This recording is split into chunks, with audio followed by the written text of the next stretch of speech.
All right, traders, happy Thursday to you. Welcome back to the New York Live Trading Room.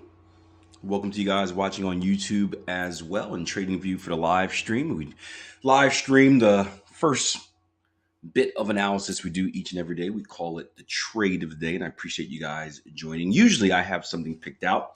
Today, since I usually ignore the YouTubers and the trading viewers, if you guys are watching on the live stream and you have a specific pair that you want me to check out, let me know and we can take a look at it. We've got a lot of movement in the market.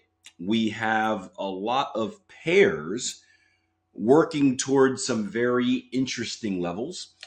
We also have a lot more news coming out, right? This has been a jam-packed week of news. It is the first week of the month, so we've got the job stuff coming out.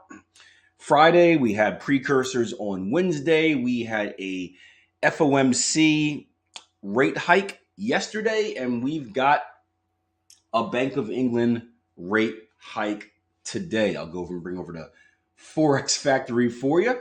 But Bank of England, 8 o'clock, so in about 28 minutes, we're going to see more movement in the market. So if you're here yesterday, we talked about how you want to prepare / avoid news, right? I'm not a big fan of trading during high impact news events. To each his own. It's up to you. If you saw anything in the market yesterday, you can see the market typically takes you on a wild ride where, although it may ultimately go down, and we saw dollar strength in the market yesterday with Powell coming out and saying, hey, we have no plans of slowing down our interest rate cycle. We're going to keep it going. And again, the idea was that everyone is waiting for the pivot. Everyone is waiting for the exact opposite. So we tend to see big movement in the markets when we see a deviation from the expectation. And one of the issues is that traders look at the wrong things when it comes to the expectation. So when we talk about the expectation, a lot of people are saying, okay, well, there was no deviation from the interest rate hike, right? 75. We thought we were going to get 75. We did get 75, right? Everything came out as usual. So what's the problem? Why do we see all the movement? Well, again, the market is always looking forward. The market is always looking in the future. It's not really concerned about what's happening now, unless what happens now is completely out of the realm of expectation. It's worried about the future. And again, everyone is waiting for the pivot. Everyone is saying, hey, we've had 4 75-point hikes in a row. When's the slowdown going to happen? It has to happen eventually. When are we getting to the peak? When are we going to start going down the other side? And the expectation is kind of waiting for that, saying this is going to be the event where they say we're going to slow down. This is going to be the event where we're going to say, hey, we're going to start easing back on things. And we got the exact opposite. We got more hawkishness. We got more aggressive speak. We got more, hey, this train is running full steam ahead. Watch out. So people flood back into the initial dollar strength positions. But if you take a look at the chart, right, the market just doesn't go down. I'll go to just a euro dollar, for example. The market just doesn't go down, right? We do this spike up and then we go down, right? And we talk about this all the time. If you've been a part of this channel on YouTube, if you've been here in the live room, we talk about kind of how the market will trick and bait traders into doing what it wants them to do. And news events are by far the easiest time to do that. So I want you to think about it from this perspective real quick, right? Think about kind of institutional traders, insiders, big banks, whatever you want to call them, right? Would you agree that they're trading a rather large position? Yay or nay? I think that's an obvious answer, but yeah, right? Now, you may know or may not know this, but if you're trading a rather large position, you don't have the same luxury as trading the same way a retail trader would, right? As retail traders like us, very small, tiny fish or specks of fish or specks of grains of sand in the big water that is the financial market, specifically the Forex market, we can't do anything, right? We have zero effect on anything that happens as an individual. Which some people look at that and they're like, oh, that's depressing. I don't matter. Like, I think of it as a good thing because we can do whatever we want and no one cares. This is why the whole thing about, hey, there's manipulation and people are out to get you and they're watching your account and the broker is taking the opposite position of you because it wants to take your money. Like, come on. They don't really care about us. Like, we are not worth their time, right? So we have the luxury of kind of entering and buying and selling and doing whatever we want whenever we want, which is amazing. I couldn't imagine trying to trade where I couldn't put my position on where I wanted to. I just had to be sneaky and do this whole other method to get there. Unfortunately, these insiders, big banks, smart money, whatever you want to call them, they don't have that luxury. So they have to kind of bait the market to do one thing in order to do another thing.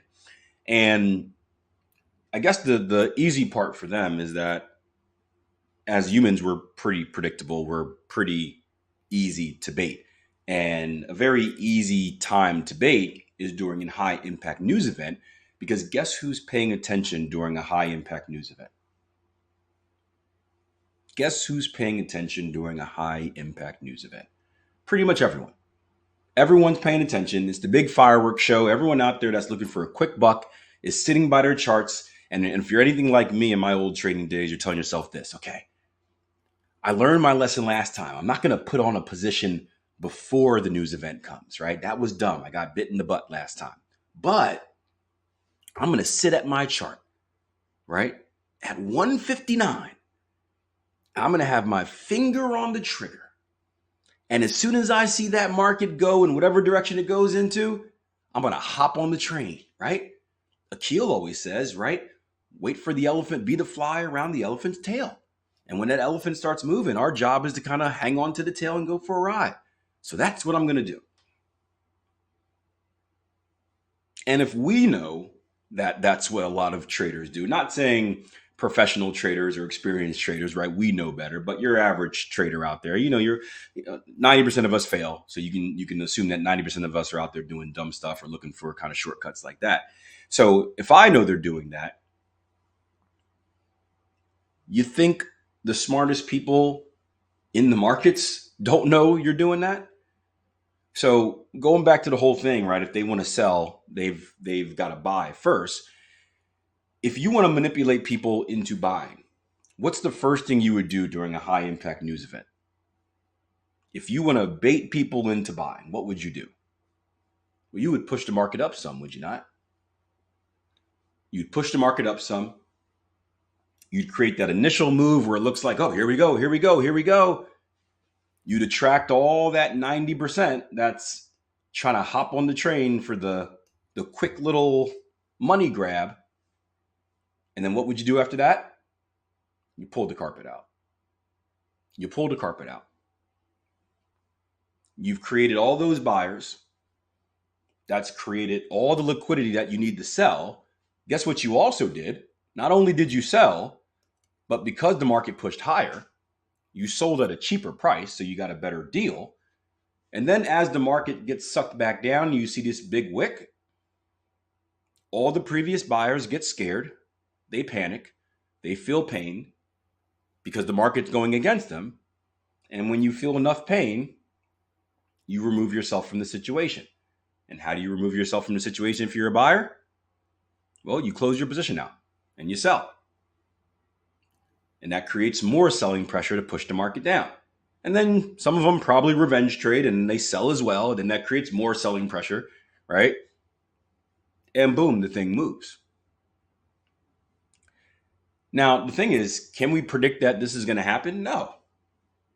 In most cases, no. In some cases, if you have a good fundamental kind of itch, right, you can make a decision. If you're knowledgeable about fundamental analysis, you can make a decision on the overall direction of the market, maybe not the spike up, spike down, and all that fun stuff, right? That's out of our control. But you may be able to take advantage of it. But for most of us, the better option is to stay away. Is it better option to say is it true that 500 lots moves 1 pip? No, not necessarily. No. Where's I at? Sorry, there's a question on TradingView. No, not necessarily. Now I had a brain fart. Pattern interrupt. It got me. But the point is, yeah, the best thing that we can do in our position is to stay out, avoid, and wait for the dust to settle, and then see if we can catch the next move. So that's what I said yesterday when we closed down the room. I said, hey, um, after everything gets shaken out of the market is going to move. Movement is good because movement creates opportunities. We're going to have some decent opportunities in the market because the market is going to go to some of those places that we looked at yesterday, right?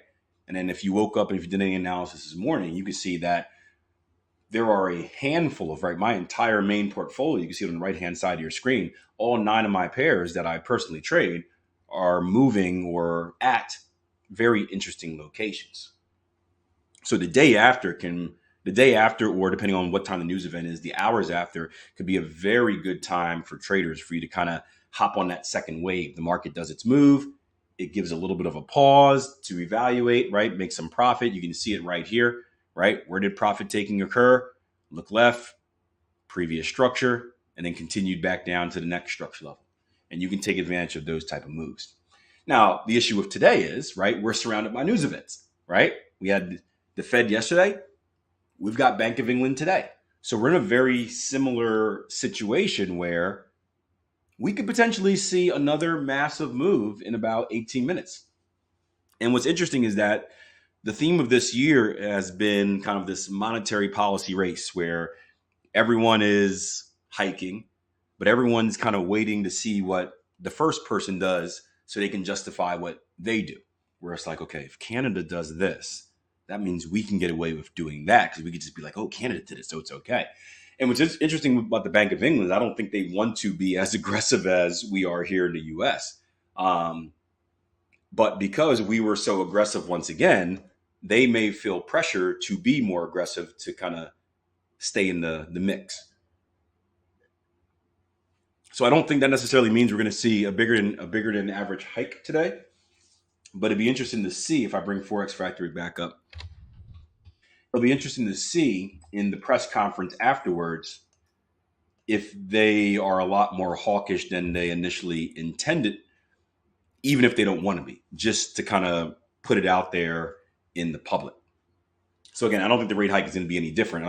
I don't think they're going to do anything crazy, but it wouldn't surprise me if during the speech afterwards they kind of maybe change their tone or are very careful about their tone.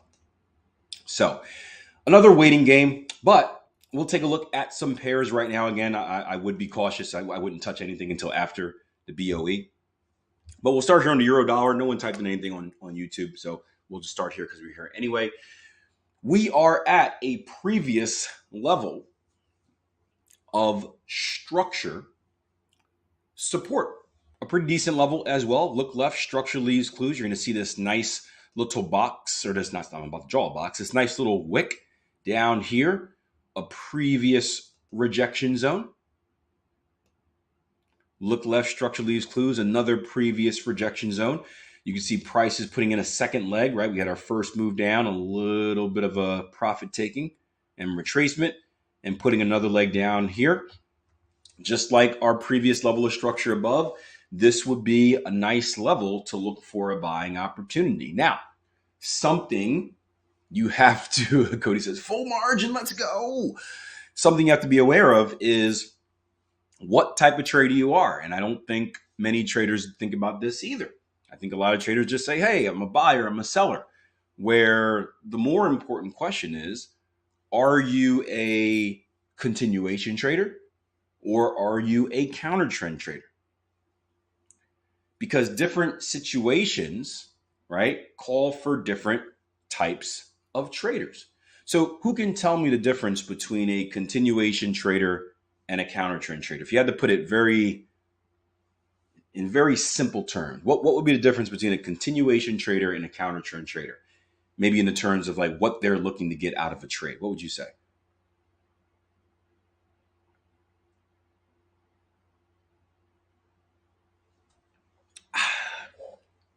Got the apple juice chilled to the perfect temperature today. That is my ultimate goal in life. It's not executing the perfect trade. It's getting the drink to that perfect chill point. I'm an extremist guy, so like with my drinks. So I like my cold, really cold, like almost frozen, and I like my hot, like tongue burning hot. I'm a trader, you know. I like kind of the pain. um, John says, with the grain and against. Yep. Or she says, continuation trader looking for bigger targets, counter trend trader looking for smaller ones. Rasheen says over on TradingView, thanks Rasheen, counter trend traders always want reversals. We got to be careful with that word, but I know what you mean. But you may get yelled at other places on the internet for that word.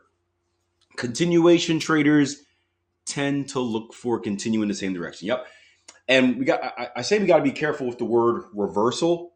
I know what you mean by reversal, but I've got yelled at plenty of times in the past because everyone has different definitions for everything. I would say not always reversals, but reversals and or short-term reversals. Because a lot of times when people think of reversals, they think of like, oh, the trend is going to reverse. We're going to go from a bullish to a bearish trend. Where a reversal could just mean the direction of the market, like prices going down and then we go up. Like I consider it a reversal as well, but the internet's goofy sometimes with stuff like that. But yeah, the biggest difference is in your expectation from the move, right? So a continuation trader is looking for a continuation, right? For whatever the normal flow of the water, the river is going, you're looking for price to continue in that direction, right? A bigger move, right? As Luther says. Well done, Luther. A counter trend trader is looking for, I like to call it relief. And relief is like a pullback, a short-term reversal, kind of the end of the current trending move before the market takes a breath. And it's very important that you know what type of trader you are, because in order to have a successful trade, right, it's not just about the location. Everybody wants the right entry, the perfect entry spot, right? That is great, right? It's all good. It's important, right? You should have a good entry location. You have to predict and call a reversal point, right? That's part of the market, or an entry point. But we know there are three parts of the trade. What are the other parts of the trade, right? E is the first one, entry. That is important. What are the other two parts of a trade?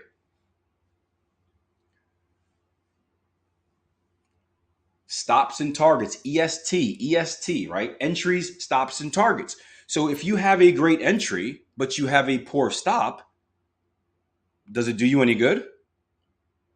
No, you'll lose, right? If you have a good entry, great entry in the world, but you put a stop loss in a dumb place where you don't give yourself enough breathing room to be wrong, like we talked about yesterday,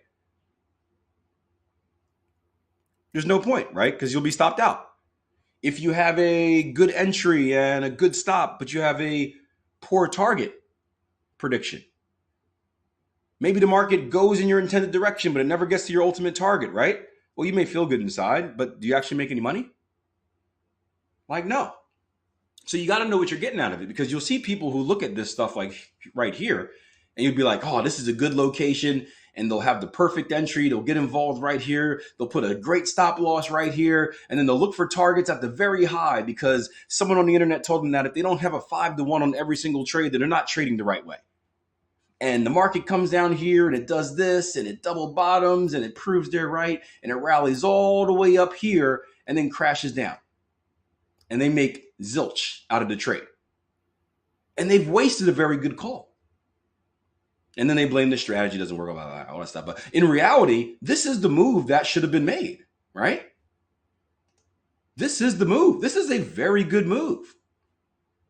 97.20s up to 98.20s, 100 pip move. This is a quality counter trend move. And this is exactly where you should expect the market to go to. In a counter trend move, you're looking for a little bit of relief. So where is the market likely to go to? Where is the next sign of danger before getting out? But because you were poor for your targets, because you were looking for a full reversal or maybe a full continuation, is probably hard to make an excuse for that, but maybe you're looking for a full continuation in this setup because you see a higher high, higher close over here. You've wasted a good trade. You've wasted a good trade.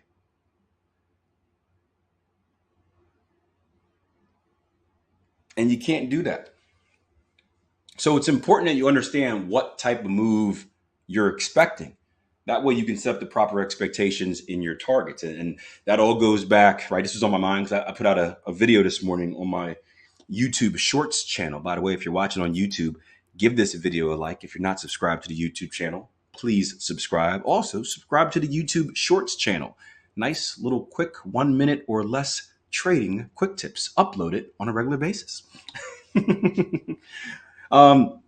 But I uploaded a video on the YouTube Shorts channel and TikTok and all the other social media stuff I do, where it was just basically talking about a candlestick. And I questioned myself because I was like, I don't want to upload this stupid video. All it does is talk about a body, the difference between a body and the wick of a candlestick. And that's going to bore everyone to death. But then I remembered that, like, we need to talk more about this basic stuff, right? We need to talk more about the basic stuff because that's where it all starts. Because if you don't understand how to read a candlestick, you're not going to be able to understand how to read a combination of candlesticks, which means you can't read a move. If you can't read a move, you can't determine a trend. If you can't determine a trend, you don't know what side of the market to be on. If you don't know what side of the market to be on, you're going to be messed up with your targets and whatnot. So we have to start at the basics and then grow from there. So real quick, let me get to a few questions on YouTube and TradingView, and then we'll get back to talking about this. But this is a simple one. Looking for counter trend move in this area. One thing that we do need to pay attention to, what would you guys say? Live roomies, I know you're looking at this as well. You don't necessarily have to adjust to it, but just keep it in the back of your mind. If you're looking for a buying opportunity in this level, what should we at least be aware of? Again, maybe it means an adjustment. Maybe it means just accepting it in your mind. Maybe it means a more conservative entry approach. Not risk reward. I guess risk reward plays a role in it, but what should we be looking for? What else? Stop loss? No. What else? What should we be aware of, right? Whenever we have it, it tends to be, overlapping structure. In this case, underlapping structure. So this is a nice structure level right here. However, we also have another structure level underneath here. In my experience, and I've donated a lot of money to this research, meaning that I've taken a lot of trades and lost money and had to go back and figure out why. The lower level or the furthest level of structure, in this case, lower level of structure, is often tested. So you may end up getting a reversal at this level, very similar to right here, but it would not be a surprise if the market decided to probe this level or probe these lows before holding.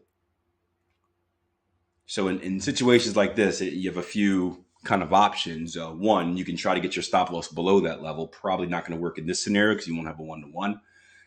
Two, it just invalidates the trade, right? Or three, you take the trade and just accept that, hey, this is still a good level. It's not the greatest level because of this. And I just accept that in my trading that I'm at a dangerous level. I could get stopped out. And if that happens, you eat it. You eat it, right? I guess the fourth one would be you go to a different level, a different entry technique as well. Maybe if you're an aggressive trader, maybe instead of taking your aggressive technique, you go to your secondary technique, which is a little bit more conservative, meaning that you wait for the market to give you more clues. Real quick, can you this is a funny one. I hope you're still here on TradingView. Can you explain what pimps are? I'm completely new. OG, you wanna explain what a pimp is, OG? OG conveniently left. I'll say OG knows all about pimping. Pips is what the trader meant. I get it. My words aren't the best. A pip is a unit of measure. So a pip, a tick, it's a unit of measure. So think like if you're playing a board game, one space forward is a pip. So if the market moves 10 pips, it moves like in a board game Candyland, it moves 10 spaces forward, 10 spaces backwards, whatnot. And then when you're actually trading, each pip, depending on your position size, has a monetary value. So you may be trading like a standard lot where each pip may be worth, say, $10. So if the market moves 10 pips, that would be you being up $100. If it moves negative 10 pips, down $100. Whatever your position sizing and whatnot is, your currency pairs you're trading. But a pip is a unit of measure. So it's how we measure how far the market has moved or how far we would expect the market to move. Good question. When OG gets back, he can give you guys a whole documentary, a whole autobiography about pimping. I'm gonna get him in trouble. We tend to hear it more called pips in the forex market. You'll hear it ticks in many other markets, but same concept. Good question. Going back to YouTube, sorry, real quick. Counter trend. Martin says already in a short trade with euro dollar, currently up 140 pips in profit. Move stop losses to 97.5. So whatever happens, I'm happy. Nice. Still got to watch out for potential slippage, but hopefully it's not too bad. Well done, though. Well done. Can you explain what pips are? Oh, there we go. Same question on both channels. Nice. Hopefully. Perfect. I got it. Akil, can you forward the link for the short YouTube channel? Just search Akil Stokes Shorts in the thing above, or go to the homepage of my YouTube channel, and kind of the first thing you see underneath whatever the trailer video will be, Akil Stokes Shorts. All right. Any other questions from YouTube or TradingView? We got 3 minutes until the Bank of England release. My goal was to waste 30 minutes because I have zero interest in trading anything until this new release comes out, or looking at anything really until after 8:45. But any other questions about this opportunity here? Again, you're going to see a lot of these around the market because we saw a lot of directional movement. So you'll see either a lot of pairs, and then we'll see this when we go through more pairs, live rumors, a lot of pairs either at key levels of structure or have just broken key levels of structure that will offer continuation opportunities. All right. YouTubers, trading viewers, I'm going to let you go. Thank you guys for joining. Remember, support by hitting that like button on the way out. If you're brand new, make sure you subscribe to the channel and the Akil Stokes Shorts channel. Also, if you haven't done so already, make sure you sign up for our free 4-day online trading workshop starting November 14th. Just head over to tier1trading.com or click the link in the bottom of the video that you're watching. You can sign up, secure your spot, and get some free education. And we may even throw a whole section where OG comes in and teaches us about pimping. All right. I'll see you guys not tomorrow, maybe this weekend for a trading edge video. And I hope you guys enjoy your weekend. Live rumors. We got 1 minute to sit tight.